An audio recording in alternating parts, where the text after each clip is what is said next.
it's a short horror film. It's called The Fireplace. It's basically, the concept is it's about a woman who's stranded in a rented cottage because there's a big snow blizzard outside. And so as she's trying to sort of get her boyfriend to come to the house to be with her, she's also hearing these strange sounds from the fireplace. And she's gradually finding out about things that happened in the house before that. And obviously I won't give too much away because don't want to spoil it. But so it's centered all around that. So it's quite self-contained, like maybe one character sort of thing with a few others, in there. But I'd call it, I don't know if I'd call it a psychological horror. I'd call it like sort of a, maybe that's giving too much away if I give the type of horror it is. So that's as much I'll say. Good to know. Yeah, because I mean, you won an award.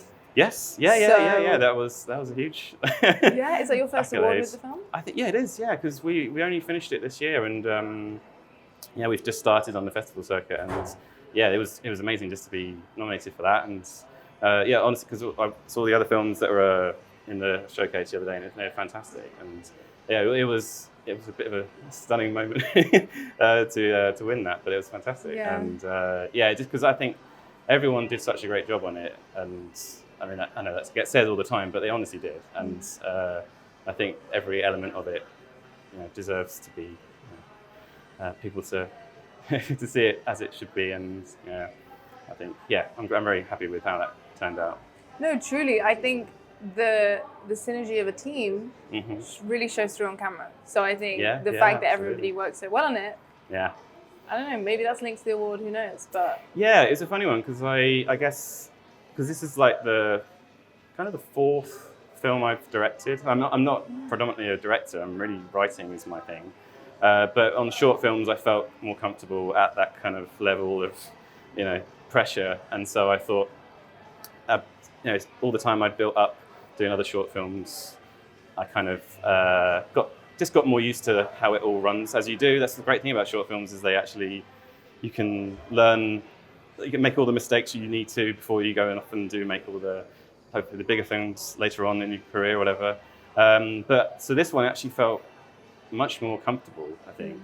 And I think now, and it's not just because of having experience, but because the crew, they were all new to me. Like I'd never worked with them before, but they were so experienced, they knew exactly what they were doing. Had a great AD as well, who helped me for my directing. So Harry, who I'll shout out because he was fantastic, and shout out to everyone obviously. But it's he just helped me just be able to come in every now and then and give a bit of a direction, and then he'd be sort of orchestrating the team as it were, and then it was great. Okay, that's so interesting. So you mentioned the team, you'd never used them before. No. It was a new team. Yeah. Apart from the Post team, because I work at Post House in Soho, and so we were able to do everything there. And I have worked with them before, but the actual crew on set, they were all new to me, and people who I'd met either through friends or through work, and so it was completely new. And obviously that's a complete gamble. You never know how you're gonna work with new people, but it just seemed it worked really well. And I think a big part of it as well is I did a lot of pre-production.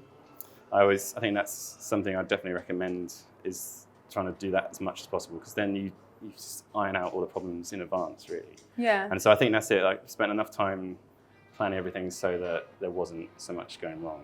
So, and thankfully, weirdly, it didn't. It stayed quite. Yeah. It went on to how we planned it, really. So. Do you have any examples of times where things went wrong? There wasn't any major issues in terms of things going particularly wrong. I think there's times where you had to kind of, as you do, you have to work on in the spur of the moment. You have to kind of work out what you're doing.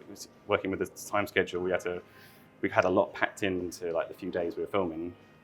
So we had to kind of work out if we were going to reset all the lighting, and at the end, had this idea of everything going very dark, and then we thought, that's going to be a lot of faff, and everyone was really saying, well, we can do it, but it's going to be a lot of, it's going to take time, and so at the end I thought, I think it will be fine.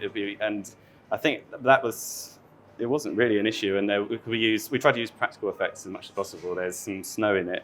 I had a snow machine for that. I suppose that was kind of tricky to get right.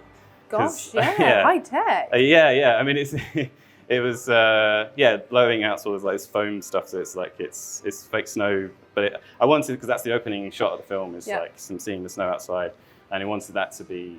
I didn't want it to be VFX, because if that didn't look right, that's the first shot. People are going, oh, I'm out of this now. I don't buy into this. And there's also a set we built for it of the inside of the chimney and the fireplace, which I won't say what happens with that. But that was something we had to build separately from obviously the main shoot where we were filming, and so we built a set of that. But again, didn't really have any issues with it. It was once we got the right people on board. Sky, who made the set, fantastic. He it fit the thing so well, and it really hinged on the believability of that.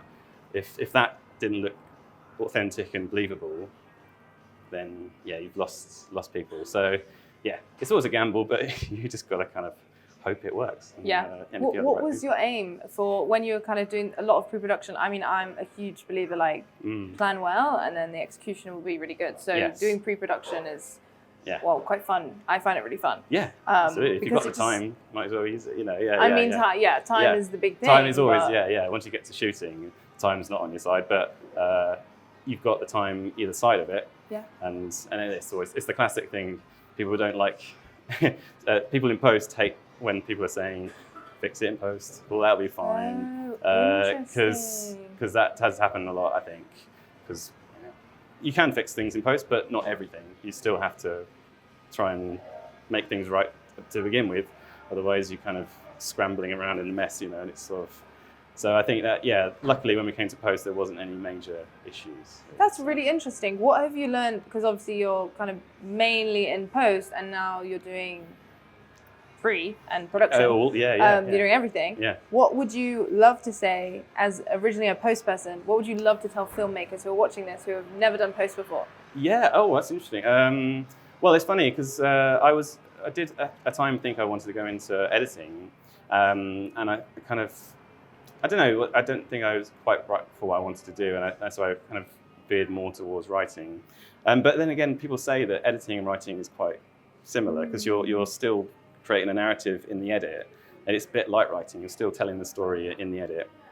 So I think sometimes maybe people underestimate the editing, actually, because that is such a huge part, and you can save a film in the edit as well. Yeah. If it is a bit clunky and all over the place, the editors can do dream-like work. It's incredible. I just think, because short films take so long sometimes. I think some people try to rush the post, and because they're like, oh, I want to get it finished, I want to get it out there now. But you have to kind of, if you spent all that time up until this point, you shouldn't just rush it to the end, because then everything's going to suffer then. If you can have the patience to really see post through the sound mixing and the music and everything, the color grading and all that kind of stuff, it elevates the film so much more. So don't rush post, I'd say.